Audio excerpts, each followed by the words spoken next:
Assalamualaikum warahmatullahi wabarakatuh, sahabat sawit, sahabat planter, dimanapun kalian berada, semoga kalian selalu dalam keadaan sehat walafiat, amin. Nah teman-teman, ada satu pertanyaan dari teman kita yang isi pertanyaannya seperti ini. Mas, sebenarnya berapa sih jarak ideal untuk pemupukan kelapa sawit? Nah jadi teman-teman, pada video kali ini saya akan share bagaimana cara pemupukan untuk kelapa sawit yang baik dan benar sesuai dengan pengalaman dan pengetahuan saya. Jadi ketika nanti ada apa yang saya jelaskan, apa yang saya sampaikan itu tidak sesuai dengan jurnal atau tidak sesuai dengan pendapat kalian, silahkan kalian komentar di kolom komentar supaya menjadi pembelajaran kita bersama. Jadi teman-teman, ada beberapa teori yang pernah saya dengar bahwa pemupukan kelapa sawit itu harus dilakukan di bongkot kelapa sawit, di bongkot batangnya. Ada juga yang mengatakan bahwa di ujung pelepah seperti ini, atau ada juga yang mengatakan kita lebih baik melakukan pemupukan di bawah gawangan mati. Nah sebenarnya mana yang lebih bagus teman-teman? Mari kita bahas satu persatu supaya kita itu benar-benar mengetahui tentang tata cara pemupukan yang benar, dan sehingga kita itu tidak rugi dengan pupuk yang kita tebarkan seperti itu teman-teman. Jadi ada beberapa pertimbangan yang harus kita lakukan ketika kita memupuk kelapa sawit. Yang pertama kita pertimbangkan adalah soal usia kelapa sawit kita itu sendiri teman-teman. Mengapa kita harus mempertimbangkan soal usia? Ya tentunya kita akan dapat memperkirakan sejauh mana sih akar itu sudah berkembang.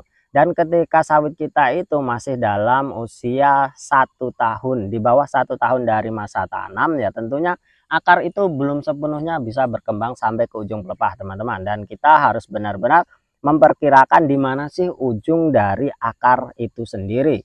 Jadi ketika kita melakukan pemupukan di bawah umur 1 tahun, ya tentunya kita akan melakukan pemupukan di sekitaran bongkot kelapa sawit.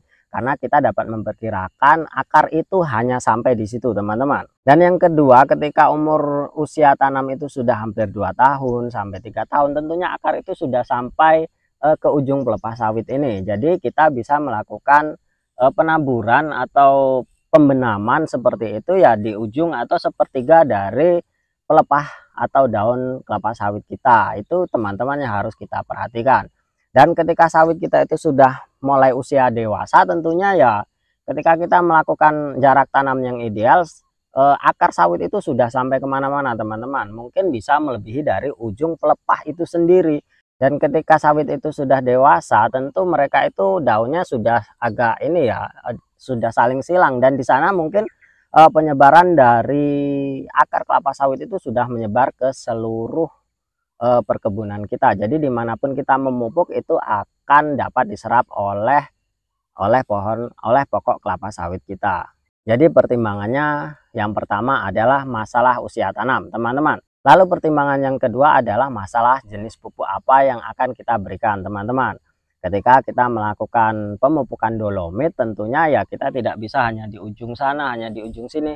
Karena fungsi dari dolomit itu adalah untuk menetralkan keasaman tanah. Sehingga ketika tanah kita terlalu asam akan dinetralkan dengan dolomit atau kiserit. Atau dengan kata lain, dolomit itu berfungsi untuk menetralkan ketika tanah kita itu terlalu asam, dan karena dolomit itu bersifat basah ya akan menetralkan tanah yang ada di sekitaran pokok kelapa sawit kita. Jadi untuk penaburan dolomit ya tidak ada batas jarak, ketika itu masih memenuhi kriteria akar kelapa sawit ya tentunya semuanya harus kita tebarkan pupuk secara merata atau kita bedakan seperti itu teman-teman.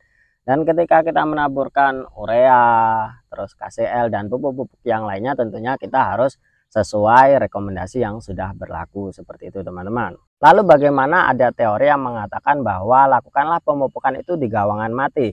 Ada beberapa hal yang harus kita ketahui tentang akar kelapa sawit. Dalam teorinya bahwa akar itu akan selalu mendekati unsur hara teman-teman. Jadi dimanapun kita menabur pupuk, akar itu akan mendatanginya secara otomatis lah seperti itu.